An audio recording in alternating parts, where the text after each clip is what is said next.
नमस्कार, आप देख रहे हैं बीएनडी न्यूज। मैं हूं अभिषेक दुबे। लोकसभा चुनाव 2024 का 7वां चरण अब स्टार्ट हो चुका है। जी हां, उसका प्रचार जोर शोर से शुरू हो चुका है और 7वां चरण, जी हां, 6 चरणों का चुनाव संपन्न हो चुका है और अब आखिरी चरण में लोकसभा चुनाव 2024 पहुंच चुका है। जी हाँ, यह चुनाव जो 7वां चरण है, यह कहां का होगा, इसके बारे में हम आपको बताएंगे। जी हाँ, और एक चुनाव किस प्रकार से होगा 7वां चरण, जहां पर भारतीय जनता पार्टी कर रही है 400 के पार की बात कर रही है, और वहीं पर जो महागठबंधन कर रही कि इस बार हम चुनाव मैदान में हम ही सरकार बनाएंगे। जी हाँ, बिहार के 40 सीटों में से यानी 6 चरणों का चुनाव हो चुका है। अब हम बिहार के जो 40 सीट है उसमें 7वां चरण में कहां कहां होगा 7वां चरण, इसका हम विश्लेषण आपको बताएंगे। यह स्क्रीन पर आपको तस्वीर दिखाई दे रहा होगा, स्क्रीन पर आपको दिखाई दे रहा होगा। पहला नाम नालंदा आपको दिखाई दे रहा होगा, यह नालंदा। उसके बाद पटना साहिब दिखाई दे रहा होगा स्क्रीन पर।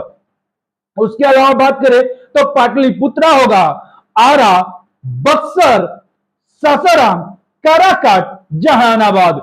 जी हां, आपको हम बता दें तो नालंदा, पटना साहिब, पाटलिपुत्रा, आरा, बक्सर, सासाराम, काराकाट और जहानाबाद। जी हां, आपको एक तस्वीर आपको दिखाई दे रहा होगा।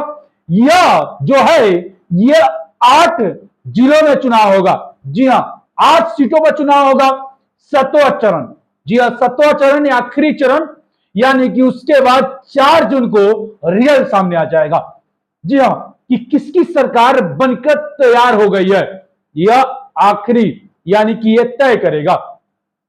अब यह देखना होगा कि जहां पटना साहिब की बात करें, नालंदा की बात करें, काराकाट तो काफी चर्चा का विषय रहा है, जहां से पवन सिंह, उपेंद्र कुशवाहा का बीच का मैदान भिड़ंत जुड़ा हुआ है। वहीं पर आपको हम बात करें तो पटना साहिब की बात करें, यह जिस प्रकार से चुनावी मैदान में लगातार भयंकर होगी, यानी कि यह चुनाव जिस प्रकार से 7वां चरण 8 चरणों में यानी 8 जिलों में होगा, यानी आखिरी यानी चुनावी मोड़ अंतिम चरणों में है, यह देखते हुए बताया जा रहा है कि चुनाव अच्छा खासा यह गंभीर रूप भी लेगा।